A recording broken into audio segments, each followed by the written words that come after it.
ॐ शुक्लां परधरं विष्णुं शशिवर्णं चतुर्भुजं प्रसन्नवदनं ध्यायेत् सर्वविघ्नोपशान्तये। या देवी स्तूयते नित्यं विबुधैर्वेदपारगैः सा मे वसतु जिह्वाग्रे ब्रह्मरूपा सरस्वती। सदाशिवसमारम्भां शङ्कराचार्यमध्यमाम् अस्मदाचार्यपर्यन्तां वन्दे गुरुपरम्पराम्। ॐ सहनाववतु सहनौ भुनक्तु सह वीर्यं करवावहै तेजस्विनावधीतमस्तु मा विद्विषावहै। ॐ शान्ति शान्ति शान्तिः। ॐ मातापितृभ्यां नमो नमः। ॐ श्रीगुरुभ्यो नमः। ॐ श्री महागणपतये नमः। ॐ श्री महासरस्वत्यै नमः। ॐ सर्वेभ्यो देवेभ्यो नमो नमः। ॐ सर्वाभ्यो गुरुपरम्पराभ्यो नमो नमः। தாயையும் தந்தையும் சத்குருநாதரையும் இஷ்ட தேவதையையும் மனதினால் நன்கு பிரார்த்தனை செய்து சித்த சாந்தி தியானம் மானச ஜபம் ஆகியவற்றை சில நிமிடங்கள் அபியாசம் செய்வோமாக.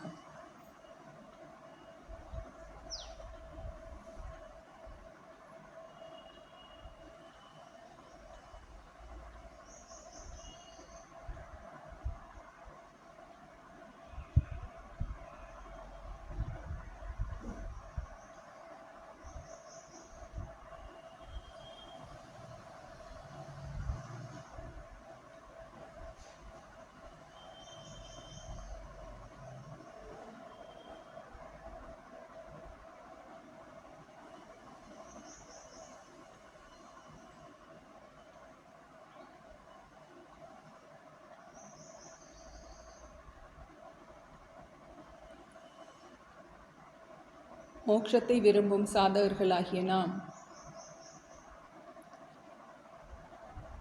வேதாந்த தியானத்தை பயிற்சி செய்து வருகின்றோம்.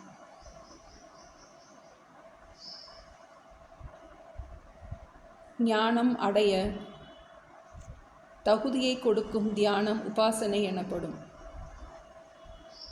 அடைந்த ஞானம் ஆழ்மனதில் பதிய செய்யப்படும் தியானம் நிதித்தியாசனம் எனப்படுகின்றது.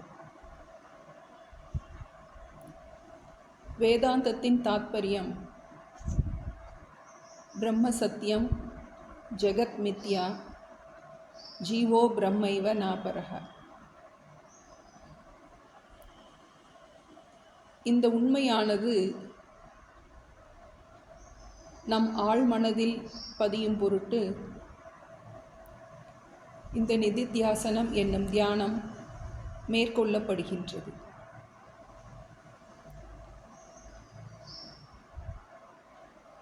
இந்த நிதித்தியாசனம் செய்வதற்கு கால நிர்ணயமோ தேச நிர்ணயமோ ஆசன நிர்ணயமோ எதுவும் கண்டிப்பாக கடைபிடிக்க வேண்டும் என்னும் அவசியம் இல்லை. இது எண்ணங்கள் அற்ற தியானம் அல்ல. ஒரே விஷயத்தை நாம் தொடர்ந்து பல எண்ணங்கள் மூலமாக சிந்திக்க தொடங்குகின்றோம்.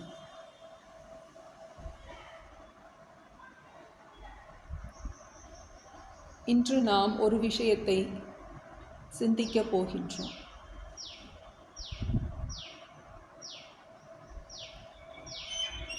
இவ்வுலகில் நாம் அனுபவிக்கும் இன்ப துன்பம் என்பவை நமக்கு பக்குவம் அளிக்க கொடுக்கப்பட்ட சாதனமே ஆகும். உண்மையில் இன்பம் என்பது இன்பத்திற்காக அல்ல. துன்பம் என்பது நம்மை துன்பப்படுத்துவதற்காக அல்ல.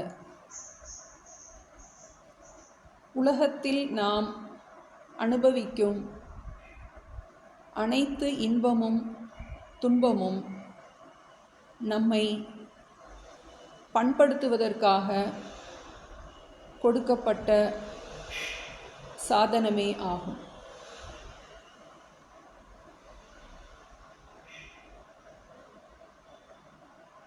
நம்முடைய மனம் சஞ்சலப்படும் சமயத்தில்தான் நம்முடைய அபிமானம் எங்கு இருக்கின்றது என்பதை நம்மால் அடையாளம் கண்டு கொள்ள இயலும்.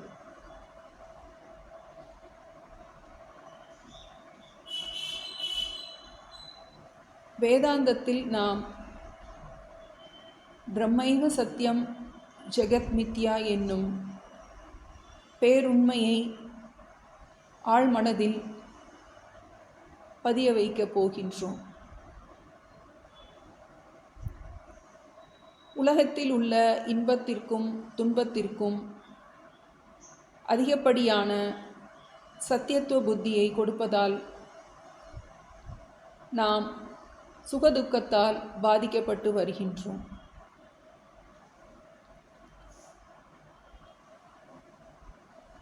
துன்பத்தை கண்டு துடிக்கும்போது இந்த உண்மை நாம் மறவாது இருக்க வேண்டும். அவ்வாறே நாம் எண்ணிய எண்ணங்கள் ஈடேறி சுகமாய் இருக்கும்போது அதுவும் உண்மையல்ல என்னும் எண்ணம் மனதில் தோன்ற வேண்டும். இந்த ஒரு கருத்தை நாம் இன்று ஆழ்மனதில் பதிய வைப்போம். உலகத்தில் நாம் அனுபவிக்கும் இன்ப துன்பம் என்பது அனைத்தும் நம்மை பண்படுத்துவதற்காகவே அமைக்கப்பட்டுள்ளது. உண்மையில் அவைகள் நம்மை பண்படுத்தும் சாதனம் ஆகும். நம்முடைய பற்று எங்கே இருக்கின்றது என்பதை நாம் அடையாளம் கண்டு கொள்ள இறைவனால் நமக்கு இந்த சூழ்நிலைகள், இந்த சுற்றத்தார்கள் நமக்கு கொடுக்கப்பட்டுள்ளது. இதனை நாம் ஆழமாக சிந்திப்போமாக. நான் வாழ்வில் அனுபவிக்கும் அனைத்து இன்ப துன்பமும் எனக்கு கொடுக்கப்பட்ட சாதனமே ஆகும்.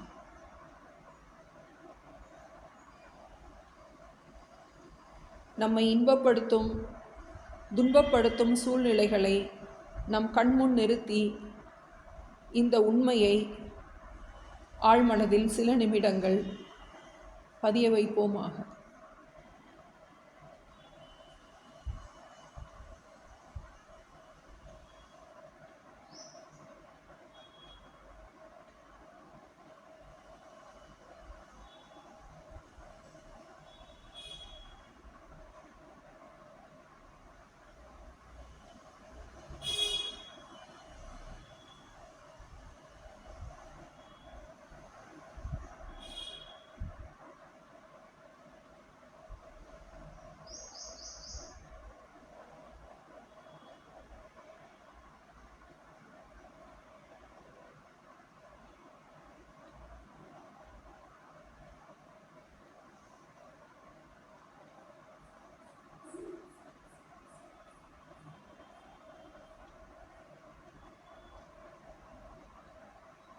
ஓம் असतो मा सद्गमय तमसो मा ज्योतिर्गमय मृत्योर्मा अमृतंगमय.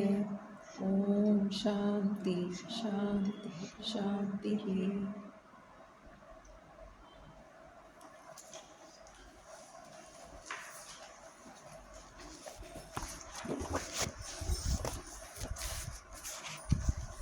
गुरुर्ब्रह्मा गुरुर्विष्णुः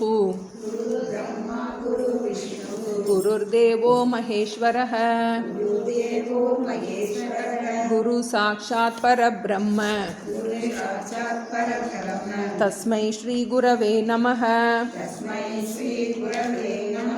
नारायणं पद्मभुवं वसिष्ठं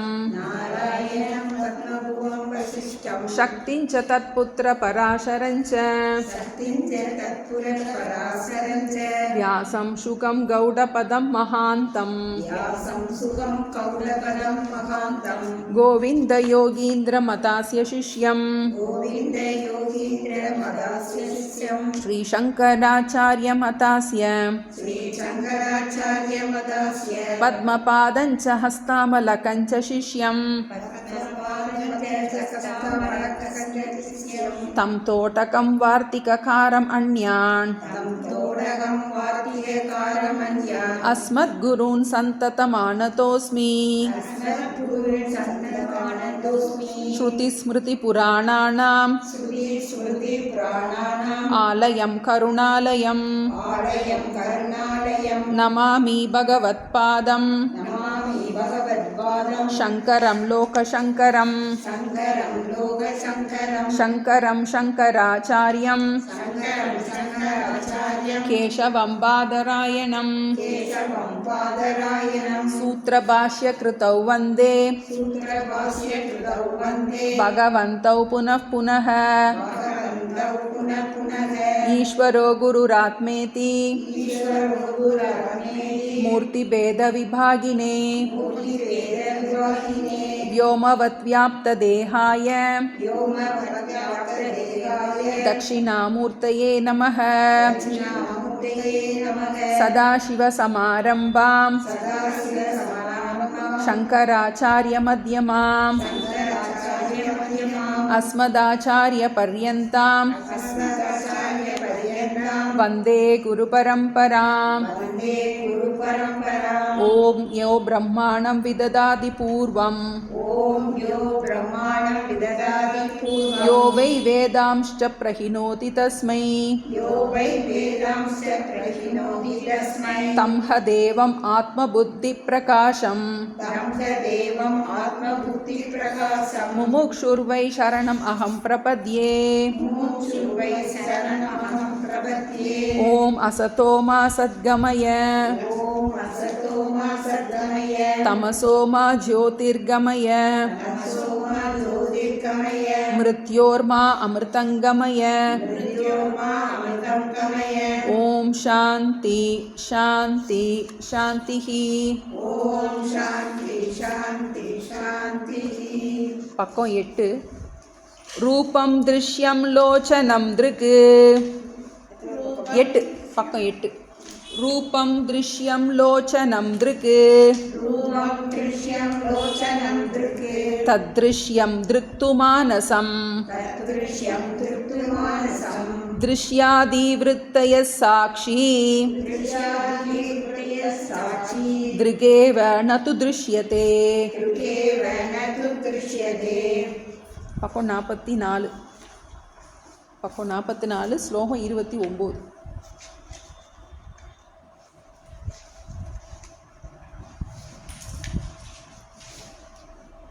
स्तब्धी भावो रसास्वादात् तृतीय पूर्ववन्मतः एतैः समाधिभिः षड्भिः नयेत् कालं निरन्तरं देहाभिमाने गलिते विज्ञाते परमात्मनि यत्र यत्र मनो याति तत्र तत्र समादयः विद्यते हृदयग्रन्थिः छिद्यन्ते सर्वसंशयाः क्षीयन्ते चास्य कर्माणि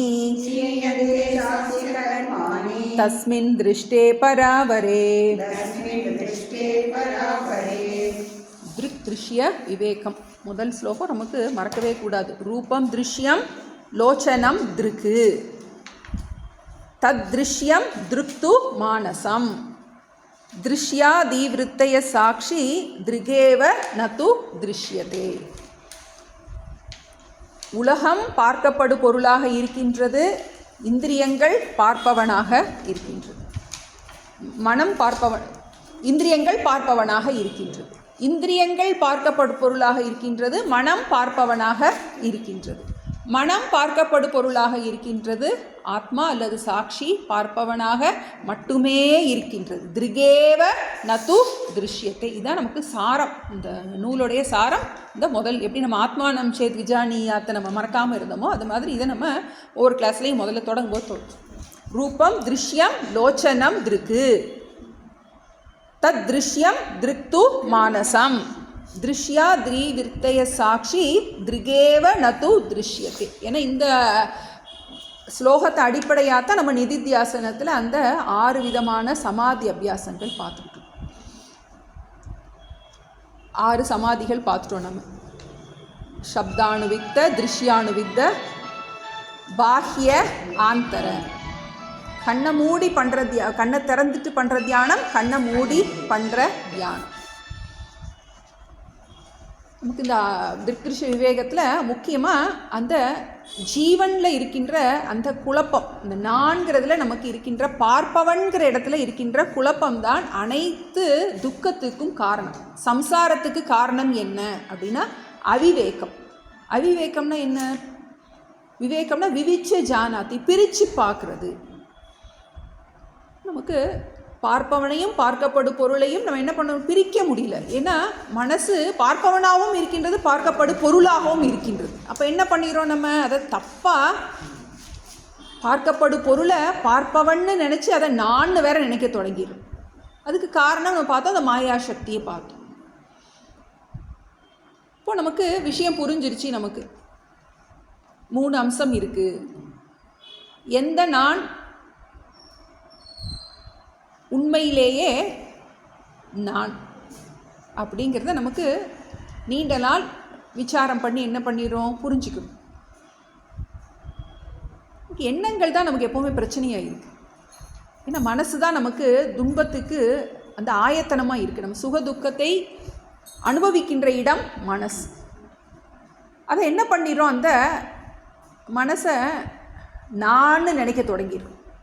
அந்த மனசில் ஏற்படுகின்ற துன்பம் என்னுடையது அப்படின்னு என்ன பண்ணிடுறோம், அந்த தப்பாக நம்ம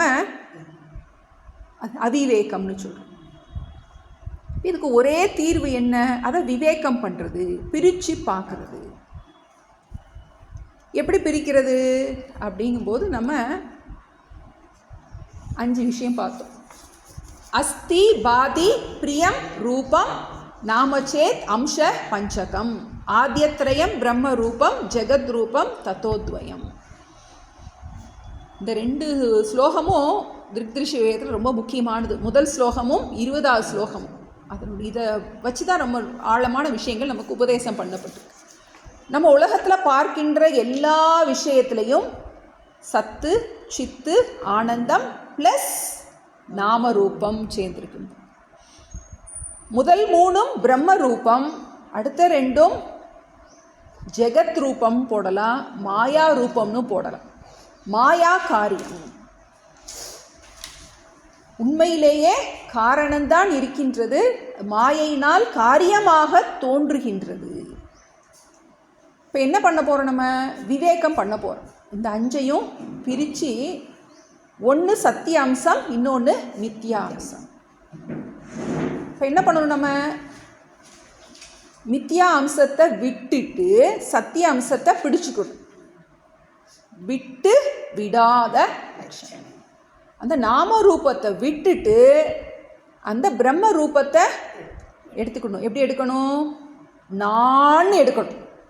பிரித்து புரியுறது மட்டும் நமக்கு பிரயோஜனம் கிடையாது. பிரித்து புரிஞ்சுக்கிறது, அறிவில் புரிஞ்சுக்கிறது மட்டும் பிரயோஜனம் கிடையாது. தப்பான அந்த அபிப்பிராயத்தை விட்டுட்டு அந்த குரு சொல்லி கொடுக்கின்ற அந்த உபதேசத்தை விடாமல் என்ன பண்ணணும், நம்ம பிடிச்சுக்கணும். அதுதான் நமக்கு ரொம்ப முக்கியம். அதனால் மனசில் பதிஞ்சாலும், மனசை புரிஞ்சிட்டாலும், விஷயம் புரிஞ்சிட்டாலும் மனசில் பதியலை. அதுக்காக தான் அந்த 6 சமாதி அபியாசம் சொல்லப்பட்டது. முதல்ல என்ன பண்ணுறோம்? கண்ணை மூடி தியானம் பண்ணுறோம். கண்ணை மூடி தியானம் பண்ணும்போது அதில் இருக்கிற அந்த சித் அம்சத்தை தியானம் பண்ணுறோம். அறிபவன் அப்படிங்கிற அந்த அம்சம். எத்தனை எண்ணங்கள் வந்தாலும் அந்த எண்ணங்களை என்ன பண்ணுறோம்? கொஞ்சம் பார்ப்பவன் நான், அந்த கவனத்தை என்ன பண்ணுறோம்? அந்த எண்ணங்களை பார்ப்பவன் நான் எண்ணத்தை என் பக்கம் திருப்புறோம். எத்தனை எண்ணம் வந்தாலும் அதை பார்ப்பவன் நான் அப்படின்னு என்ன பண்ணுறோம்? டிஸ்டன்சிங் த மைண்ட் அப்படின்னு சொல்கிறோம். எண்ணங்களை பார்ப்பவனாக இருக்கின்றேன். அப்புறம் என்ன பண்ணுறோம்? அந்த பார்ப்பவன் ஆகிய நான் எப்படிப்பட்டவன் அப்படின்னு என்ன பண்ணுறோம்? அது ரொம்ப முக்கியம். பிரிக்கிறது மட்டும் முக்கியம் கிடையாது. இப்போ நான் எப்படிப்பட்டவன் அப்படிங்கும்போது நம்ம அதுக்கு தான் நிறைய படித்து வச்சுருக்கோம். சப்தானுவித்தம். முதல்ல சாமிஜி ஓங்கரன் சாமிஜி இங்கே 2001 வந்தப்போ நிதித்தியாசனம் தியானம் தான் ஃபஸ்ட்டு நான் அட்டன் பண்ணது. அப்போ நான் அவர்கிட்ட கேட்டேன், நான் சாமிஜி நான் நிதித்தியாசனம் பண்ணணும், வேதாந்த தியானம் பண்ணணும் அப்படின்னு சொல்லிட்டு கேட்டேன். அப்போ சாமிஜி சொன்னாங்க அதுக்கு நிறையா படிக்கணும் அப்படின்னா. சொன்னது படிக்கணும் அப்படின்னு எனக்கு ரொம்ப ஆச்சரியமாக இருந்துச்சு. தியானம் பண்ணிக்கிட்டே தானே பழக முடியும் அப்படின்னு இவர் சொன்னது படித்தா தான் தியானம் பண்ண முடியும். ஏன்னா தியானம்ங்கிறது ஒரு மானச வியாபாரம். இப்போ உருவ தியானம் பண்ணணும் அப்படின்னா முதல்ல நமக்கு பக்தி பண்ணியிருக்கணும், கோயிலுக்கெல்லாம் போயிருந்தா தான் என்ன பண்ண முடியும்? நீண்ட நாள் கோயிலுக்கெல்லாம் போய் நல்ல பக்தியை வளர்த்திருந்தா என்ன ஆகும்? நமக்கு அந்த உருவ தியானம் ஈஸியாக நமக்கு மனசில் அதே மாதிரி இப்போ இந்த நிதித்தியாசனம் பண்ணணும் அப்படின்னா என்ன பண்ணியிருக்கோம்? நம்ம ஏற்கனவே நிறையா படித்து வச்சுருக்கோம். முதல்ல படிக்கும்போது எப்படி படிச்சிருப்போம்? ஆத்மா பிரம்மம், ஆத்மா பிரம்மம்னு படிச்சிருப்போம். இப்போ என்ன பண்ணணும்? அந்த இடத்துலலாம் நான் நான் நான் என்ன பண்ணணும்? இந்த நானை போட்டு ரீப்ளேஸ் பண்ணணும்.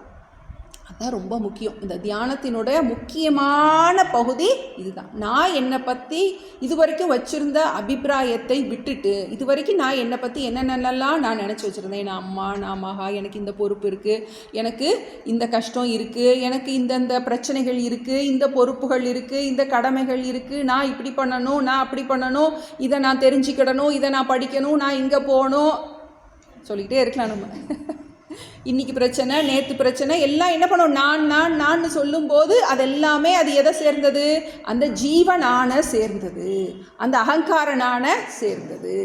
இப்போ என்ன பண்ணுறோம்? இதை நம்ம மாற்றி ஆத்மானான நம்ம பார்க்கணும். எனக்கு எந்த பொறுப்பும் இல்லை, நான் அம்மா இல்லவே இல்லை, எனக்கு பொறுப்புகள் இல்லை, எனக்கு துன்பம் இல்லை அப்படின்னு என்ன பண்ணுறோம்? இது வரைக்கும் எதெல்லாம் எனக்கு இருக்குன்னு நினச்சிட்டு தெரிஞ்சோமோ என்ன பண்ணுறோம்? அதெல்லாம் எனக்கு இல்லைன்னு இதில். அதனால் நம்ம அடையிறதுக்கு எதுவுமே இல்லை, விடுறதுக்கு தான் இருக்குது. அதான் விட மாட்டோம். ஆவியை விட்டாலும் சாவியை விடேன்னு சாமி சொல்லுவோம். என்ன பண்ண மாட்டோம்? விட மாட்டோம். இப்போது இதுக்கு நமக்கு ரொம்ப டைம் எடுக்குது. அதனால் என்ன பண்ணுறது? முதல்ல உட்காந்து தியானம் பண்ணு, டைம் கொடுத்து தியானம் பண்ணு. இந்த தடவை நமக்கு சன்னிஷாந்த சாமிஜி என்ன சொன்னாங்க? மானச தவம் இது சொன்னாங்க இல்லையா? எப்படியெல்லாம் நம்ம டைம் எடுத்துகிட்டு என்ன பண்ணுங்க, ஓம் சாந்தி சொல்லுங்க அப்படின்னாங்க. அப்புறம் இது எல்லாத்தையும் தனியாக எனக்கு ஒன்று டைம் தர்றேன், அப்போ நீ கவலைப்படு, அதனால இப்போ நீ கவலைப்படாத அப்படின்னாங்க. அப்புறம் ஈஸ்வரனை நீ கூப்பிட்டுக்கோ, என்ன பிரச்சனை இருந்தாலும் ஈஸ்வரன்ட்ட ஒப்படைச்சிட்டு என்ன பண்ணு, நீ அப்புறம் கவலைப்பட்டுக்கோன்னு என்ன பண்ணு, அந்த மைண்டை பிரச்சனையிலேருந்து எப்படி நம்ம பிரித்து எடுத்துக்கிறதுன்னு உபாயம் சொன்னார். அதே மாதிரி என்ன பண்ணுறோம்? இப்போ நம்ம இங்கே உட்கார்ந்து இந்த திருஷ்ய அணுவித்த, சப்த அணுவித்த, முதல்ல என்ன பண்ணுறோம்? அது சவிகல்பமாக இருக்குது, அது நிர்விகல்பமாக ஆகும் அப்படிங்கிறத பார்த்தோம். அதே மாதிரி கண்ணை மூடிட்டு பண்ணிட்டு ரொம்ப நாள் பண்ண என்ன ஆகும்? நம்ம கண்ணை திறந்துட்டு பண்ண முடியும். கண்ணை மூடி நல்லா ப்ராக்டிஸ் பண்ணி வச்சுருந்தா கண்ணை திறந்து பண்ண முடியும். மைண்ட் என்ன பண்ணும்? கோஆப்ரேட் பண்ணாது. கொஞ்சம் நேரம் இது படிப்போமே, இது பாராயணம் பண்ணுவோமே, அப்படின்னு என்ன பண்ணும், கண்ணை மூடி உட்கார விடாது. ஏன்னா அது ஒரு டைவர்ஷன். ஆனால் என்ன பண்ணக்கூடாது, நம்ம உட்காந்து கொஞ்சம் பழகணும். கண்ணை மூடி நமக்கு நாமே ஒரு தனிமையை ஏற்படுத்தி பழகணும். அப்புறம் கண்ணை திறந்து பார்க்கும்போதும் இது என்ன ஆகுது, இயல்பாக ஆகிவிடுகின்றது. அதான் பார்த்தோம். ஸ்தப்தி பாவம் ரசாஸ்வாதம்ங்கிறத பார்த்தோம். மனசு என்ன ஆகுறது, அந்த நிர்விகல்ப நிலையில், இது பேர் சகஜ சமாதி அப்படின்னு பார்த்தோம். கண்ணை திறந்து இருக்கும்போதே எல்லாவற்றையும் பிரம்மமாகவே பார்க்கும் பழக்கம் என்ன ஆயிடுது, நீண்ட நாள் அபியாசம் பண்ணுவதன் காரணமாக வந்துடுது. முக்கியமான ஒரு அறிவுரை கொடுத்தாரு, நயத்தே காலம் நிரந்தரம். இந்த அபியாசத்தையே பண்ணிக்கிட்டு என்ன பண்ணு, உன்னுடைய வாழ்க்கையை முடிவு செய்வாயாக. ஆசுப்தே ஆமிருதே காலே நயம் வேதாந்த சிந்தையேத் அவகாசம் ந தாத்தவியம் காமாதீனாம் மனாகபின்னு சாமி அடிக்கடி சொல்லுவாங்க. ஆசுப்தே ஆமிருதே, தூங்குற வரைக்கும், மரணம் வரைக்கும் இதையே நினச்சிக்கிட்டு, காலையில் எந்திரிச்சதுலேருந்து தூங்குறது வரைக்கும், அது மாதிரி எப்படி தினம் தூங்குறது வரைக்கும், பெருந்தூக்கம் தூங்குறது வரைக்கும், மரணம் வரைக்கும் இதையே நினச்சிக்கிட்டு, இதுதான் உனக்கு லைஃப்பில் ப்ரோக்ராம். என்ன ப்ரோக்ராம், எனக்கு கடமைகளே இல்லை, எனக்கு பொறுப்புகளே இல்லை அப்படின்னு என்ன பண்ணுறோம், பொறுப்பை செஞ்சுக்கிட்டு இருக்கும்போதே ஆழ் மனசில் சொல்லிக்கலாம். அதனால் நமக்கு 2 மனசு இருக்குங்க. ஆழ் மனசில் நமக்கு விவகாரமே இல்லைன்னு நம்ம புரிஞ்சுக்கிட்டு பற்று இல்லாமல் என்ன பண்ணுறோம், விவகாரத்தை நம்ம பார்க்குறோம். இதுக்கு நிறைய ப்ராக்டிஸ் வேண்டியது இருக்குது. பண்ணும்போது நமக்கு என்ன கிடைக்கிது அப்படிங்கிறத 30-31 நமக்கு கிடைக்கின்ற அந்த பிரயோஜனம். என்ன பண்ணாலும் நமக்கு ஒரு பிரயோஜனம் வேணும் இல்லையா, என்ன நமக்கு கிடைக்கும் அப்படின்னா, தேகாபிமானே கலிதே பரமாத்மனி விஜ்ஞாத்தே எத்திர எத்திர மனோயாதி தத்திர தத்திர சமாதேக. என்னாகின்றது, இந்த மாதிரி நீண்ட நாள் இந்த நிதித்தியாசனம் பண்ணும்போது தேக அபிமானம் நாசமாகின்றது அப்படிங்கிறார். கரெக்டாக புரிஞ்சுக்கணும். அப்போ தேகத்தில் உணர்ச்சியே இல்லாமல் இருக்குமா, கொசு கடிக்காதா, கொசுலாம் நல்லா கடிக்கும். ஆனால் தேகம் மேலே இருக்கின்ற அந்த அபிமானம் இருக்க, தேகத்துக்கு மேலே அபிமானம் இருக்க, நான் தேகம்ங்கிற அந்த எண்ணம் இருக்காது. அதனால என்ன கிடையாது, நமக்கு இந்த தேகத்தின் மூலமாக உண்டான உறவுகள் மேலே அபிமானம் போயிடும். ஆளே காலி, நானே இல்லை என்ன, அப்படி இருக்கும்போது நான் எப்படி எனக்கு எப்படி உறவுகள் இருக்கும்.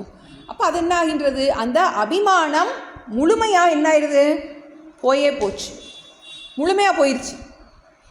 எதனால, விடாமல் நான் தேகமல்ல மனோபுத்தி அகங்கார சித்தானி நாகம் அப்படின்னு என்ன பண்ணுறோம், நல்லா நிர்வாண ஷட்கத்தில் ஒரு பதத்தையும் நல்லா ஆழமாக உள் வாங்கிட்டு பண்ணும்போது என்ன ஆகின்றது, இந்த தேகத்துக்கு இருக்கின்ற எந்த துக்கமும் என்னை சார்ந்ததில்லை, இந்த தேகம் என்னால் பார்க்கப்படுகின்றது, பார்க்கும் நான் இதற்கு வேறானவன் அப்படின்னு என்ன பண்ணுறோம், இதை ஒரு புறப்பொருளாக சிந்திச்சு என்ன பண்ணுறோம், பழகும்போது என்ன ஆகின்றது, இந்த தேக அபிமானம் முழுமையாக விஜ்ஞாத்தேன நன்றாக அனுபூதி, நன்றாக அபரோக்ஷமான என்னது, நல்லா தெளிவாக புரிஞ்சுக்கிறேன். இந்த தேகத்துக்கும் எனக்கும் கொஞ்சம் கூட சம்பந்தம் கிடையாது. அப்போ இந்த தேகத்துக்குனால் உண்டான பிரச்சனைக்கும் எனக்கும் கொஞ்சம் கூட சம்பந்தம் கிடையாது. நான் யாரு, அகம் சாட்சி, திருகேவ ந திருஷ்யம் அப்படின்னு என்ன பண்ணுறோம், நல்லா விடாமல் இதை திரும்ப என்ன ஆகுது, அபியாசம் பண்ணும்போது என்ன ஆகின்றது, எங்கெங்கு மனம் செல்கின்றதோ அங்கங்கு சமாதி ஆகின்றது. எல்லாத்தையும் என்ன ஆயிடுது, பிரம்ம திருஷ்டி நன்றாக பலமாக ஆயிடுது. சினிமா பார்க்கும்போது சினிமான்னு தெரிஞ்சு பார்க்குறோம், அதே மாதிரி இது ஒரு பெரிய சினிமா, இது ஒரு ட்ராமா, இது ஒரு மாயா பஜார், இது ஒரு பெரிய மாயா பஜார். இதில் என்ன கிடையாது, எதுவுமே உண்மை கிடையாது, காண்பதெல்லாம் அத்தனையும் பொய்தானே, ஆனந்த வடிவு நானே, அத்தனையும் பொய்தானே ஆனந்த வடிவு நானே அப்படின்னு என்ன பண்ணுறோம்? திடமாக என்னுடைய தேகமும் உண்மை இல்லை, எல்லாருடைய தேகமும் உண்மை இல்லை. என்னது? நன்றாக ஆழ் மனசில் தியானம் பண்ணுறோம் விடாமல். அத்தனையும் பொய் தானே, எப்போ பிரச்சனை வருதோ திரும்ப திரும்ப ஸ்ருதி மாதிரி அத்தனையும் பொய் தானே, அத்தனையும் பொய் தானே, ஆனந்த வடிவு நானே. அந்த நிதித்தியாசன பகுதி நமக்கு உணர்ந்து நம்ம அபியாசம் பண்ணும்போது அந்த கைவிலை நவனியத்தில் ரொம்ப நமக்கு பிரச்சனை வரும்போது இதை வச்சு நம்ம என்ன பண்ணுறோம்? நம்ம பயன்படுத்தி நிதித்தியாசனம் பண்ணணும். பிரச்சனைகளை பயன்படுத்திக்கிடணும். பிரச்சனை வந்தால் சந்தோஷமாக ஏற்றுக்கிடணும். எதுக்கு? அப்போ தான் நம்ம நிதித்தியாசனம் நல்லா பண்ணுவோம். கன்வெர்ட் ஒரியிங் டைம் டு நிதித்தியாசனம். ஏன்னா நமக்கு எப்போ துக்கம் வருதோ, தலைவலி வந்தால் தலைவலி மருந்து, அதே மாதிரி துக்கம் வந்தால் மனசில் மனம் பாரமாக இருந்தால் நிதித்தியாசனம் மருந்து. உடனே போய் என்ன பண்ணுறோம்? இதை நம்ம திரும்ப திரும்ப நமக்கு நாமே இப்படி பண்ணும்போது என்னாகின்றது? எத்தனை மனோயா என்ன பிரச்சனைகள் எப்போவுமே இருக்கும். அப்புறம் ஜுவரம் அணுஜுவரம் படித்தோம். நம்ம 3 சரீரத்துக்கும் கண்டிப்பாக என்ன இருக்குது? ஜுவரம் உண்டு, அதுக்கு வியாதி உண்டு. உடம்புன்னு இருந்தால் அதுக்கு வியாதி உண்டு, உறவுன்னு இருந்தால் அதில் பிரச்சனை உண்டு, மனசுன்னு இருந்தால் அதில் சுகதுக்கம் உண்டு. ஏன்னா இதெல்லாமே மாயா காரியம், மாறிக்கிட்டே இருக்க போகிறது. அத்தனையும் பொய்தானே, ஆனந்த வடிவு நானே. இது என்ன பண்ணுறோம்? நல்லா அபியாசம் பண்ணும்போது என்னாகின்றது? நமக்கு பெரிய பிரயோஜனம் கிடைக்குது. அடுத்த இதில் சொல்லியிருக்கு, வித்யத்தே ஹிருதய கிரந்திஹி சித்தியந்தே சர்வ சம்சயாக க்ஷீயந்தே சாஸ்ய கர்மாணி தஸ்மின் திருஷ்டே பராவரே. என்னது? ஹிருதய கிரந்திஹி வித்யந்தே. இது ரொம்ப முக்கியமானது. நமக்கு என்னாகின்றது? முடிச்சு, நம்மளுடைய ஹிருதயத்தில் மனசில் இருக்கின்ற ஒரு முடிச்சு என்னாகின்றது? நன்றாக துண்டப்படுகின்றது. அப்படின்னா இது வந்து ஜீவன் முக்திக்குரிய அடையாளம். நான் என்ன ஜீவன்னு நினச்சிக்கிட்டு இருக்கேன், ஜீவன் நான் என முளைத்தல் தோற்றம். அந்த எண்ணம் என்னாகின்றது? முழுமையாக துண்டிக்கப்படுகின்றது. நான் வந்து என்ன ஜீவன்னு நினைக்க போகிறதே கிடையாது இனிமேல். என்ன அதனால் என்னாகின்றது? என்னுடைய அகங்காரம் முழுமையாக நாசமாகின்றது. நான் தனித்தன்மை, நான் என்ன தனியாக வேறையாக நினச்சிக்கிட்டு இருக்கேன். அஞ்ஞானம் முழுமையாக நீங்கி விடுவதன் காரணமாக என்னாகின்றது? நான் என்னை ஜீவன்கிற எண்ணத்திலிருந்து முழுமையாக துண்டிக்கப்படுகின்றது. எப்படி ஃபியூஸை பிடுங்கி விட்டால் என்ன ஆகுது? நமக்கு வந்து கரண்ட் சப்ளை வரவே வராது. அது மாதிரி என்னாகின்றது? நான் வந்து ஜீவன் ஜீவன் ஜீவன் அதுக்கு உயிர் கொடுத்து வச்சுருக்கோம். இப்போ என்ன அது? கரண்ட்டை வெட்டி விட்டால் என்ன ஆயிரும்? நமக்கு எரியாது. அது மாதிரி என்ன முழுமையாக அந்த அஞ்ஞானம் நாசமாகி விடுகின்றது. அதனால் என்னாகின்றது? அந்த தனித்தன்மை ஜீவபாவம் முழுமையாக நாசமாகின்றது. நான் என்ன உடம்புன்னு நினச்சி கவலைப்படுறேன். என் உடம்பின் காரணமாக ஏற்பட்ட உறவுகள், இதனோடு இருக்கின்ற அபிமானம் என்ன ஆயிடுது? முழுமையாக நீங்கி விடுகின்றது. நான் ஜீவன் என்று முளைத்தல் தோற்றம் அது என்ன ஆயிடுது? முழுமையாக நீங்கி விடுகின்றது. எதனால்? நான் பிரம்மங்கிறத மறந்திருந்தேன். பிரம்மமாம் தன்னை மறந்த பேதமையே அஜ்ஞானம். அந்த அஜ்ஞானத்தின் காரணமாக நான் என்ன ஜீவன்னு நினச்சிட்டு இருந்தேன். இப்போ என்னாச்சு? எனக்கு ஒரு அறிவு கொடுக்கப்பட்டுருச்சு. நான் யார் அப்படிங்கிறத கொடுக்கப்பட்டுருச்சு. நான் இவ்வளோ நாள் என்னைய பிச்சைக்காரனாக நினச்சிட்டு இருந்தேன். சினிமாலெல்லாம் வரும், அவன் வந்து உண்மையிலே பெரிய கோடீஸ்வரனாக இருப்பான். அந்த ஞானம் வந்ததுக்கப்புறம் என்னாகின்றது? தன்னை கோடீஸ்வரனுங்கிறத புரிஞ்சிக்கும். அதே மாதிரி நான் ஜீவன்னு நினச்சிட்டு நான் ஜீவன்னு நினைக்கிறேன், என்னை அபூர்ணன்னு நினைக்கிறேன், எனக்கு இது வேணும் அது வேணும்னு நினைக்கிறேன். வெளியேருந்து எனக்கு இதுவும் அதுவும் வந்துட்டா, நான் நினச்சதெல்லாம் நடந்துட்டா நான் பூர்ணமாக ஆயிடுவேன்னு நினைக்கிறேன். உண்மையிலே நான் பூர்ணன் தான். அதை மறந்துட்டு இந்த உடல் தேவைகள், உணர்ச்சி தேவைகள், இதன் காரணமாக என்ன பண்ணிகிட்டு இருக்கேன்? நான் என்ன அபூர்ணனாக நினச்சிக்கிட்டு இருக்கேன். அந்த அஞ்ஞானம், நான் ஜீவன்கிற நினைப்பின் காரணமாக உண்டான அந்த அபூர்ணத்துவம், அந்த முழுமையாக அந்த அஞ்ஞானம் நீங்குகின்றது. அதே வித்யதே ஹிருதய கிரந்திகி. நல்ல மனசில் பதியும் நமக்கு ஏன்னா என்னை அஞ்ஞானத்தின் காரணமாக எதனால் மறந்துச்சு? பிரமமாம் தன்னை மறந்த பேதமையே அஞ்ஞானம். நான் ஏன் என்னை மறந்தேன்? மாயா என்ன பண்ணிச்சு? அப்படியே ஜெயின் ஜெயின் ஜெயின் என்ன பண்ணி மந்திரவாதி சினிமாவில் எல்லாம் பார்ப்போம், அப்படியே அவங்களுக்கு யாருன்னே மறந்து போச்சான் அப்படின்னு. அதே தான் இது மகா மாயா.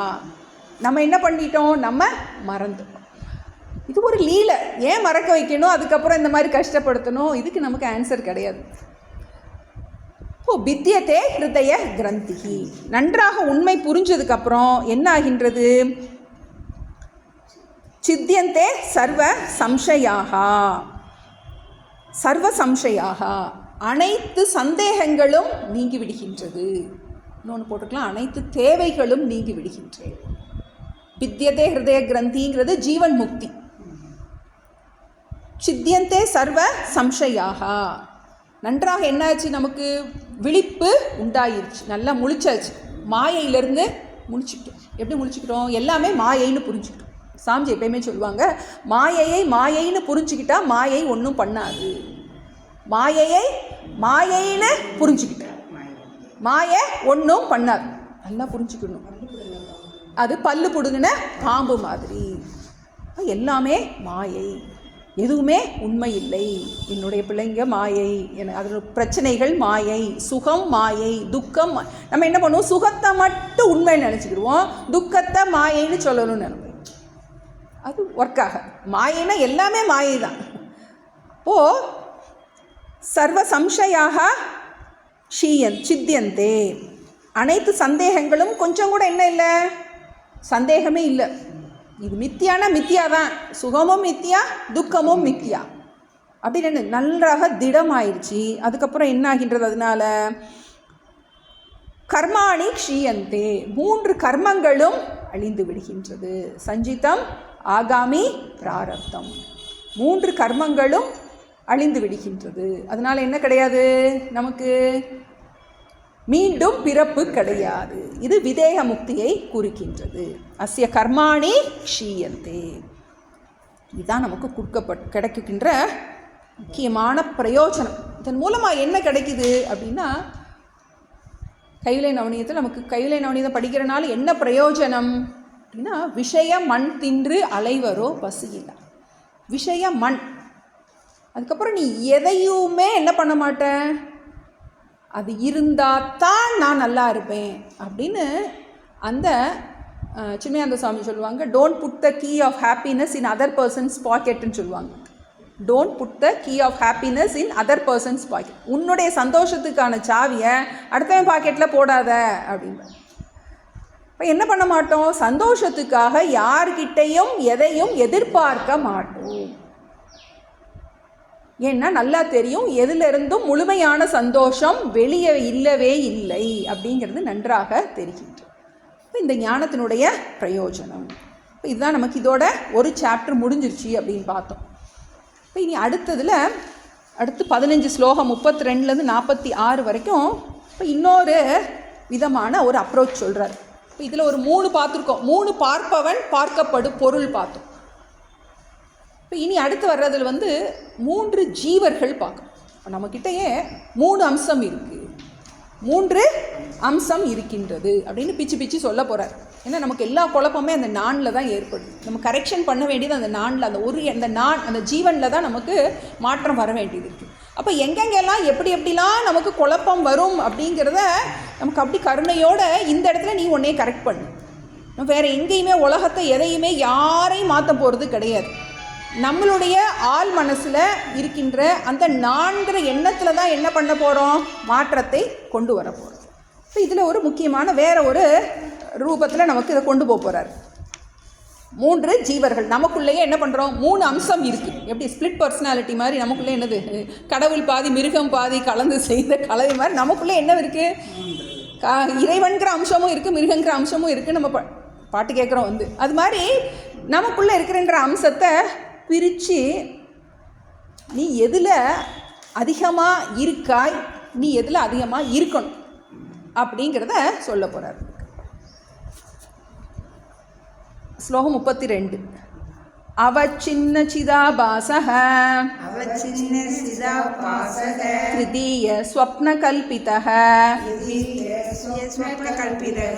விக்ஞேயஸ்த்ரிவிதோ ஜீவஹ தத்ராத்யः பாரமார்த்திகः அவச்சின்ன சிதாபாசஹ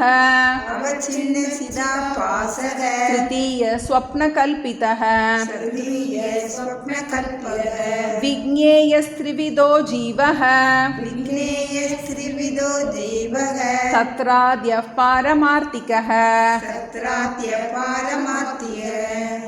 இப்போ இதில் 3 அம்சத்தை சொல்ல போகிறார். ஜீவன்கிறதுல இருக்கின்ற அந்த 3 அம்சம். ஏன்னா நமக்கு இந்த பிரயோஜனம் கிடைக்கணும். நமக்கு எவ்வளோதான் புரிஞ்சிட்டாலும் நமக்கு அந்த பூர்ணமான துக்க நிவர்த்திங்கிறது நமக்கு வரணும். ஏன்னா புரிஞ்சுக்கிட்டதுக்கப்புறம் நம்ம அதிகமாக வளர்த்து கொள்ள வேண்டியது என்னென்னா அந்த திதிக்ஷையை தான் நமக்கு ரொம்ப வளர்த்துக்கொள்ளணும். ஏன்னா இந்த ஞானம் வந்ததுக்கப்புறம் எந்த பிரச்சனையுமே மாறப்போகிறது கிடையாது. ஆனால் நமக்கு அதை ஏற்றுக்கொள்ள அதில் தான் நமக்கு அந்த மனோபலம் நமக்கு ரொம்ப தேவை.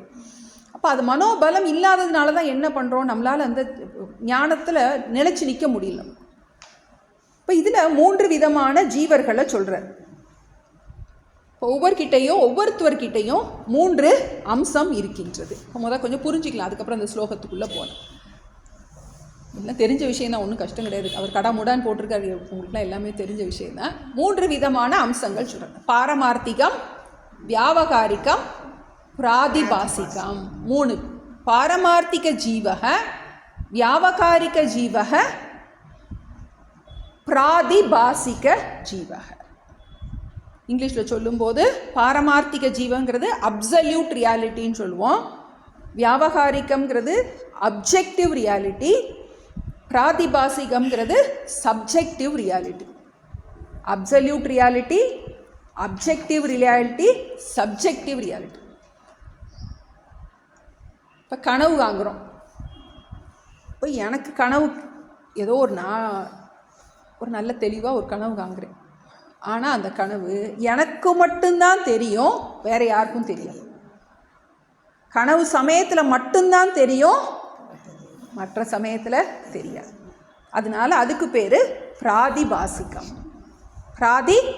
சப்ஜெக்டிவ், எனக்கு மட்டும் உண்மை, கனவு காலத்தில் மட்டும் உண்மை. அதுக்கு பேர் பிராதிபாசிகம்.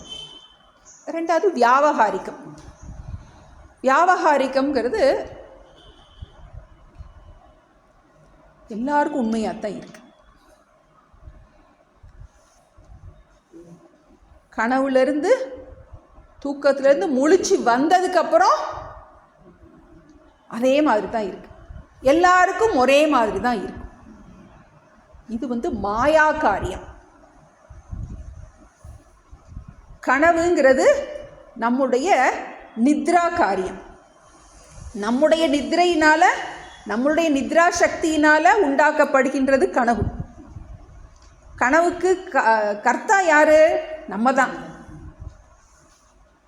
இப்போ இந்த வியாவகாரிகத்துக்கு கர்த்தா யார்? இறைவன், மாயாசக்தி. அது மாயா காரியம். எது?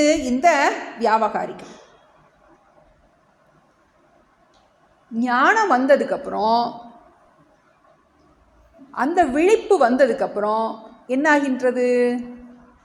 இதுவும் உண்மையல்லங்கிறது புரியுது. அது பாரமார்த்திக ஜீவ. நம்மக்கிட்ட இந்த 3 அம்சமே இருக்கு. இந்த பாரமார்த்திக அம்சத்துக்கு பேர் என்ன சொல்கிறோம் அப்படின்னா சித்தம்சம்.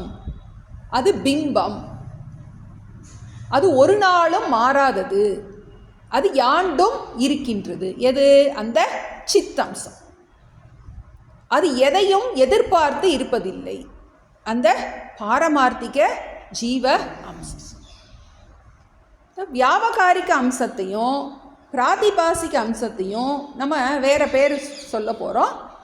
வியாவகாரிக அம்சத்துக்கு சிதாபாசன் நம்பர் 1ன்னு போட்டுக்கலாம்.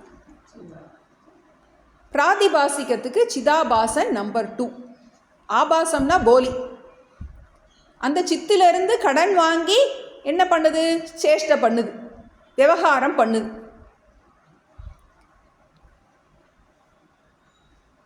வியாவகாரிகம் சித்தாபாசன் நம்பர் 1, பிராதிபாசிகம்ங்கிறது சிதாபாசன் நம்பர் 2. ஸோ இந்த ஜாகிரத அவஸ்தையெல்லாம் அனுபவிப்பது யார்? அந்த சிதாபாசன் நம்பர் 1. விழிப்பு நிலையில் நமக்கு இந்த மாயா சக்தினால் நமக்கு ஒரு ஷரீரம் கொடுக்கப்பட்டிருக்கு, ஸ்தூல சரீரம் கொடுக்கப்பட்டிருக்கு, சூக்ஷ்ம சரீரம் கொடுக்கப்பட்டிருக்கு. அதன் மூலமாக என்ன பண்ணுது? இந்த சித்தம்சத்தை அந்த சூக்ஷ்ம சரீரம் கிரகிச்சு நம்ம என்ன பண்ணுறோம்? இந்த உலகத்தை அனுபவிக்கின்றோம். அதுக்கு பேர் இந்த வியாவகாரிக ஜீவன் அனுபவிக்கின்றான். வியாவகாரிக உலகத்தை வியாவகாரிக ஜீவன் வியாவகாரிக சரீரத்தை வைத்து கொண்டு விழிப்பு நிலையில் அனுபவிக்கின்றான். இதே ஜீவன் சொப்ன காலத்தில் சொப்ன சரீரத்தில் சொப்ன இந்திரியங்களை பயன்படுத்தி சொப்ன சரீரத்தை பயன்படுத்தி சொப்ன உலகத்தை அனுபவிக்கின்றான். இங்கே எனக்கு கண்ணாடி போட்டால் தான் எழுத்து தெரியுது, அங்கே கண்ணாடியே போடாமையே எழுத்து தெரியுது. கண்ணாடி போட்டால் கூட சரியாக தெரிய மாட்டேங்குது, அங்கே சொல்ல தெளிவாக தெரியுது, நமக்கு கலராக தெரியுது. கண்ணாடி கழட்டி வச்சுட்டு தான் தூங்குகிறோம், ஆனால் அங்கே தெளிவாக எல்லாம் தெரியுது. அதனால் என்னது? அங்கே சொப்னத்தில் அங்கே ஒரு சொப்ன சரீரம், சொப்ன இந்திரியம், சொப்ன உலகம் எல்லாம் உண்டாகின்றது. அந்த சிதாபாசனுக்கு இரவல் வாங்குகின்ற சக்தி அவனுக்கு அங்கே இருக்குது. அந்த சொப்ன சூக்ஷ்ம சரீரத்துக்கு சொப்னத்தில் ஒரு ஸ்தூல சரீரம் இருக்குது, வருது. இங்கே கால் வலிக்குது, அங்கே குடுகுடுன்னு ஓட முடியுது. இது சிதாபாசன் நம்பர் 1, சிதாபாசன் நம்பர் 2. ரெண்டும் என்ன பண்ணுது? கடன் வாங்கி தான் விவகாரம் பண்ணுது. யார்கிட்டேருந்து கடன் வாங்குது? அதை பாரமார்த்திக ஜீவன் சொல்கிறோம். அந்த பிம்பத்திட்டிருந்து என்ன பண்ணுது? கடன் வாங்கி ரெண்டும். இப்போ நமக்கு எப்படி சொப்னத்திலிருந்து முழிச்சு வியாவகாரிகத்திலிருந்து வந்து அந்த துன்பத்திலிருந்து நீங்கி இருக்கோமோ, அதே மாதிரியே என்ன பண்ணணும்? வியாவகாரிகத்திலேருந்து முழிச்சு பாரமார்த்திகத்துக்குள்ளே போகணும். ஏன்னா நமக்கு வியாவகாரிக்கம்னு சொல்லிக்கிட்டே இதை நம்ம பாரமார்த்திக சத்தியமாக ஆக்கி வச்சிருவோம். உண்மையிலேயே வியாவகாரிக்கம்னு ஒன்று இல்லவே இல்லை. எப்படி பிராதிபாசிகம்னு ஒன்று இல்லவே இல்லையோ அது மாதிரி வியாவகாரிக்கம்னு ஒன்று இல்லவே இல்லை. ஆனால் நம்ம என்ன செய்கிறோம்? இந்த டிரான்சாக்ஷனல் ரியாலிட்டி அப்படின்னு சொல்லிட்டு என்ன பண்ணிடுறோம்? இதுக்கு அளவுக்கு அதிகமாக சத்தியத்துவம் கொடுத்துட்றோம். உண்மையிலேயே சொப்னத்துக்கு எவ்வளோ மதிப்பு கொடுக்கணுமோ அவ்வளோதான் இதுக்கு கொடுக்கணும். கனவுல வர்ற பிரச்சனைக்கும் கனவுல வர்ற சுகத்துக்கும் துக்கத்துக்கும், கனவுல பிச்சைக்காரனாக இருந்தால் கோடீஸ்வரனாக இருந்தால் என்ன? கனவு தான். அதே மாதிரி இந்த வியாவகாரிகத்திலையும் நமக்கு என்ன வரணும்? அந்த ஞானம் வரணும் நமக்கு. அது எப்போ வரும்? கனவுல பிச்சைக்காரனாக இருந்தால் என்ன, கோடீஸ்வரனாக இருந்தாங்கிற என்ன ஞானம் எப்போ வரும்? கனவுலே வருமா? முழிச்சாப்பறம் தான் வரும். அதே மாதிரி நமக்கு அதே சொப்ன துல்லியம், காண்பதெல்லாம் சொப்பனம் போலும் என்று துணிந்தவன். இப்போ முழிச்சுக்கிட்டு இருக்கும்போதே இது கனவு அப்படின்னு நமக்கு ஆழமாக தெரியும். நமக்கு சினிமா பார்த்துட்டு இருக்கும்போதே சினிமா பார்க்குறோங்கிற எண்ணம் இருக்குது. அது மாதிரி இது எதுவுமே உண்மை அல்ல. ஏன்னா தூக்கத்துலேருந்து நம்ம முழிச்சு வந்துடுறோம், அதுக்கப்புறம் அது இல்லை. ஆனால் இது என்ன பண்ணும்? விவகாரம் பண்ணிக்கிட்டு இருக்கும்போதே இது மாயா காரியங்கிறது நமக்கு ஆழமாக பதியணும். அதுக்காக திரும்ப திரும்ப படிக்கிறோம். படித்தது பத்தாது, புரிஞ்சிருது. ஆனால் என்ன பண்ண மனசில் பதிய மாட்டேங்குது. இருக்கத்துல என்ன ஆயிடுது? நமக்கு சத்தியத்துவ புத்தி எட்டி பார்த்துருது. அதுக்காக நிதித்தியாசனத்தில் என்ன பண்ணுவோம்? போய் உட்காந்துக்கணும். எப்போல்லாம் நம்ம டிஸ்டர்ப் பண்ணுறோமோ, டிஸ்டர்ப் ஆயிடுச்சு அப்படின்னாலே நம்ம புரிஞ்சுக்கணும் நம்ம சத்தியத்துவம் கொடுத்துட்டோன்னு அர்த்தம். இப்போ நமக்கு மனசில் ஒரு சஞ்சலம் வந்துருச்சு, துக்கம் வந்துருச்சு அப்படின்னாலே புரிஞ்சிடணும் நமக்கு இதுக்கு உண்மையை நம்பிட்டோம், இதுக்குள்ளே முங்கிட்டோம். அப்போ என்ன பண்ணணும்? முங்கிட்டோம்னா ஒரே வழி வெளியே வர்றதுக்கு இந்த ஞானம் மட்டும். இப்போ அதுதான் நிதித்தியாசனம். இப்போ நமக்கு இதில் த்ரிவிதோ ஜீவக வாசிச்சிட்டோம் இல்லையா? த்ரிவிதோ ஜீவக விக்ஞேய, 3 விதமான ஜீவர்கள் அறியத்தக்கதாகும். விக்ஞேய என்ன டீச்சர்? அப்படியா? அவச்சின்ன சிதாபாசக பதம் பிரிச்சு வாசிச்சு. த்ரிவிதோ ஜீவக விக்ஞேய, இந்த ஜீவர்களில் நம்மகிட்ட 3 விதமான ஜீவ அம்சம் இருக்கின்றது என்பதை அறிந்து கொள்வாயாக. விக்ஞேய, அறிந்து கொள்வாயாக.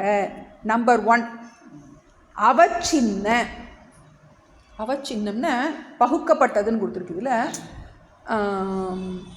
பிளவுபடாத.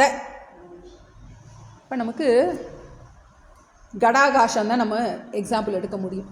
இப்போ நம்ம குடம் இருக்குது, குடத்துக்கு உள்ள ஆகாசம் இருக்குது, குடத்துக்கு வெளியவும் ஆகாசம் இருக்குது அப்படிங்கிறோம். உண்மையிலேயே அந்த குடம் ஆகாசத்தை வரையறைச்சிருக்கா, அதை பிரித்து வச்சிருக்கா? பிரித்தது மாதிரி இருக்குது. உள்ளேயும் இருக்குது, வெளியேயும் இருக்குது. இங்கே ஒரு கட்டடம் இருக்குது, அங்கே ஒரு கட்டடம் இருக்குது. இந்த கட்டடத்துக்குள்ளேயும் ஆகாசம் இருக்குது, அந்த கட்டடத்துக்குள்ளேயும் ஆகாசம் இருக்குது, எல்லா கட்டடத்துக்குள்ளேயும் ஆகாசம் இருக்குது. உண்மையிலேயே ஆகாசத்தில் தான் கட்டடம் இருக்கின்றது. அதுபோல் இந்த சித் அம்சம், சித் என்னவா இருக்குது? இந்த சரீரத்தினால் பிளவுபட்டது போல இருக்கின்றது. இது முதலாவது. ரெண்டாவது என்னது? த்விதீயக சிதாபாசக. ரெண்டாவது என்னது? பிரிக்கப்பட்டது, பரிச்சின்ன சிதாபாசம். அந்த சூக்ஷ்ம சரீரம், இந்த சூக்ஷ்ம சரீரத்தில் என்ன ஆகின்றது? அந்த சித்தினுடைய ஆபாசத்தை கிரகிக்கின்ற அந்த சக்தி இருக்கிறதுனால அது என்னவா இருக்கின்றது? அது பரிச்சின்னமாகவே இருக்கின்றது. இது வியாவகாரிகம். முதல்ல சொன்னது பாரமார்த்திக ஜீவன், ரெண்டாகின்றது வியாவகாரிக ஜீவன், மூன்றாவது திருத்தீயக ஸ்வப்ன கல்பித்தக, மூன்றாவது ஜீவன் பிராதிபாசிக ஜீவக. முதல்ல பாரமார்த்திக ஜீவன். பாரமார்த்திக ஜீவன் அப்படின்னா இந்த சரீரத்துக்கு உள்ள இருப்பது போல இருக்கின்ற அந்த பிரம்மத்துக்கு நம்ம ஆத்மான்னு சொல்லுவோம் நம்ம. ஆனால் உண்மையிலேயே என்ன கிடையாது? பிரிக்கப்பட்டது இல்லை, பிரிவினை உண்டாவது போல. எதனால? இந்த உபாதியினால். இந்த குடம் இருக்கிறதுனால ஆகாசம் பிளவுபட்டது போல இருக்கின்றது. உண்மையிலே பிளவு படலை.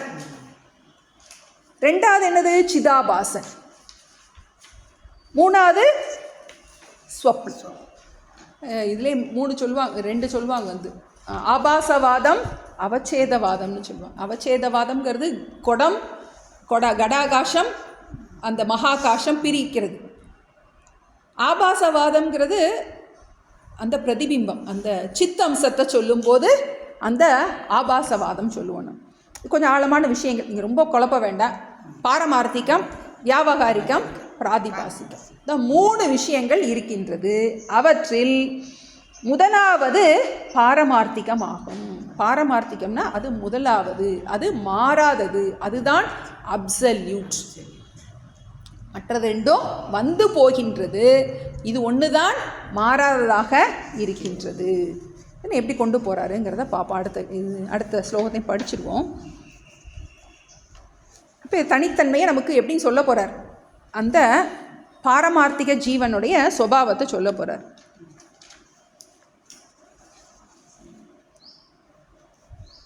அவச்சேத கல்பித ஸ்யாத்,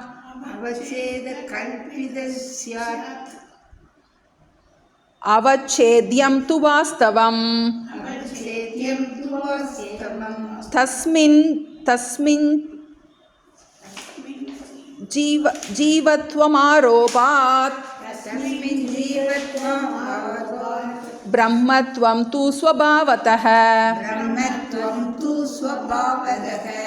அவச்சேத கல்பித ஸ்யாத், அவச்சேத்யம் து வாஸ்தவம், தஸ்மின் ஜீவத்வமாரோபாத் பிரம்மத்வம் து ஸ்வபாவதஹ. இதில் அந்த பாரமார்த்திக ஜீவனை பற்றி சொல்கிறாரு. அவச்சேதக கல்பித ஸ்யாத். அவச்சேதம் 2 பதம் சொல்ல போகிறார். அவச்சேதம் அவச்சேத்யம். அவச்சேதம் அவச்சேத்யம். பகுக்கப்பட்டது பகுப்பது. உபாதி உபஹிதம்னு எடுத்துக்கலாம்.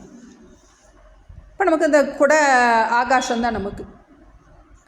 அந்த பகுக்கப்பட்டது அந்த உபாதியினால் அந்த தேகத்தால் அது பகுக்கப்பட்டது போல இருக்கின்றது. அது கல்பிதம். உண்மையிலே என்ன கிடையாது? பேதம் கிடையாது. ஒருத்தருக்கு உண்மையிலே என்ன கிடையாது? பேதம் கிடையாது. நிறைய சட்டி குடமாக இருக்குது. ஒரு சட்டி குடத்துக்குள்ளே ஒரு ஆகாசம் இருக்குது. இதுக்குள்ளே ஒரு ஆகாசம் இருக்குது, அதுக்குள்ளே ஒரு ஆகாசம் இருக்குது, அதுக்குள்ளே ஒரு ஆகாசம் இருக்குது, சட்டிக்குள்ளே ஒரு ஆகாசம், டம்ளரில் ஒரு ஆகாசம், ஒன்றுக்குள்ளேயும் ஒரு ஆகாசம் இருக்கா? இல்லை. இல்லை. இருக்கிறது மாதிரி இருக்கு. சட்டி நோட்டினா ஆகாசம் நகழுதா? சட்டி தான் நகழுது. இப்போ அது மாதிரி எல்லாமே அது மாதிரி ஒரு சட்டி தான் நம்ம எல்லாரும். அந்த உபாதி நம்ம அதான் சொல்கிறோம். அதை பிரிக்கி. இப்போ நம்ம தண்ணி கொண்டு வா அப்படின்னு சொல்கிறோம்.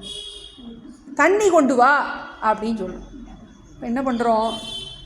வெறும் டம்ளரையும் தண்ணியையும் சேர்த்து தான் நம்ம என்ன சொல்லுவோம்? தண்ணி தானே கேட்டேன், டம்ளர் எதுக்கு கொண்டு வந்த அப்படின்னு சொன்னால் என்ன பண்ண முட்டாளா? அது என்ன பண்ண முடியாது. உபாதி இல்லாமல் அதை பயன்படுத்த முடியாது. அதனால பயன்பாட்டுக்காக ஒரு உபாதி உண்டாக்கப்பட்டிருக்கு. உண்மையிலே என்ன கிடையாது. அது அவச்சேதக கல்பிதக ஸ்யாத். அது பிரிக்கப்பட்டது போல இருக்கின்றது. நான் வேற நீ வேறன்னு என்ன பண்ணுறோம்? பிரித்து நினைக்கிறோம். விவகாரத்துக்காக எப்படி டம்ளரும் தண்ணியும் சேர்ந்து தான் நம்ம பயன்படுத்த முடியுமோ அதுபோல் என்ன பண்ண முடியாது? இந்த உபாதியும் உபகிதத்தையும் என்ன பண்ண முடியாது? அறிவினால் நம்ம வேற நம்ம புரிஞ்சிக்கிறோம். அதுபோல் என்ன பண்ணுறாரு? அவச்சேத்தியம் து வாஸ்தவம். எது பகுக்கப்பட்டு இருக்கின்றதோ, பகுப்பது எதுவோ, எது அந்த உபகிதமோ அது என்னவா இருக்கின்றது? அது வாஸ்தவம். அது கற்பிக்கப்பட்டது கிடையாது. கடாகாசம்ங்கிறது ஒரு கற்பிதம், அந்த மகாகாசம்ங்கிறது வாஸ்தவம். அது மாறாதது. அது 3 காலத்திலும் மாறாதது. அது சத்தியமானது. அதனிடத்திலே ஜீவத்தன்மையானது ஆரோபிக்கப்படுவதால், எதனிடத்திலே? அந்த அவச்சேதம் செய்யப்பட்ட அதனிடத்திலே அந்த குடத்துக்குள்ள ஒரு ஆகாசம் கற்பிக்கப்பட்டிருக்கின்றது. அது என்ன பண்ணுறோம் நம்ம? இது வேற, அது வேற, இது ஏன் ரூமு, அது ஓ ரூமு அப்படிங்கிறோம். உண்மையிலேயே ரூமுன்னே ஒன்று கிடையாது. அந்த உள்ளுக்குள்ளே இருக்க இடைவெளியை தான் என்ன சொல்கிறோம்? ரூமுன்னு சொல்கிறோம். அது மாதிரி ஒரு ஜீவர்களும் என்ன பண்ணுறோம்? நான் வேற நீ வேறன்னு என்ன பண்ணுறோம்? தனித்தனியாக ஒவ்வொரு உடம்புக்குள்ளே இருக்குது. உண்மையிலே நீயும் பொம்மை நானும் பொம்மைங்கிற மாதிரி என்னது? எல்லாம் வெறும் காயமே, இது பொய்யடா, வெறும் காற்றடைத்த பையடா. ஒரு ஊசி வச்சு குத்துனா எப்படி டப்புன்னு போயிடுதோ அதே மாதிரி இந்த மூச்சு இருக்கிறது வரைக்கும் இது இருக்குது, அப்புறம் டப்புன்னு போயிடும். அதுபோல் ஜீவத்தன்மையானது ஆரோபிக்கப்படுகின்றது. சிதாபாசர் என்ன பண்ணுது? இதை படிக்க போகிறோம், ஆழமாக வரப்போகுது நமக்கு. இப்போ நீ வேற நான் வேறங்கிறது என்னது? அது ஒரு கல்பிதம். பிரம்மத்துவமானது ஸ்வபாவமானது. உண்மையிலேயே அந்த பாரமார்த்திகம்தான் என்றும் மாறாததாக இருக்கின்றது. அந்த மாயையினால் இந்த உபாதி உண்டாகி நீ வேற நான் வேறன்னு இது பிரிக்கின்றது. இந்த 3 ஜீவர்கள் பார்த்தோம். இன்னும் கொஞ்சம் ஆழமான விஷயங்கள் நம்ம அடுத்த கிளாஸில் பார்ப்போம். ईश्वरो गुरुरात्मेति मूर्तिभेदविभागिने व्योमवद्व्याप्तदेहाय दक्षिणामूर्तये नमः. नमः। ओम नमो भगवते दक्षिणामूर्तये मह्यं मेधां प्रज्ञां प्रयच्छ स्वाहा। ओम नमो भगवते दक्षिणामूर्तये मह्यं मेधां प्रज्ञां प्रयच्छ स्वाहा। ओम नमो भगवते दक्षिणामूर्तये मह्यं मेधां प्रज्ञां प्रयच्छ स्वाहा। ओम नमो भगवते दक्षिणामूर्तये मह्यं मेधां प्रज्ञां प्रयच्छ स्वाहा। ओम नमो भगवते दक्षिणामूर्तये मह्यं मेधां प्रज्ञां प्रयच्छ स्वाहा। ओम नमो भगवते दक्षिणामूर्तये मह्यं मेधां प्रज्ञां प्रयच्छ स्वाहा। ओम नमो भगवते दक्षिणामूर्तये मह्यं मेधां प्रज्ञां प्रयच्छ स्वाहा। ओम नमो भगवते दक्षिणामूर्तये मह्यं मेधां प्रज्ञां प्रयच्छ स्वाहा। ओम नमो भगवते दक्षिणामूर्तये मह्यं मेधां प्रज्ञां प्रयच्छ स्वाहा।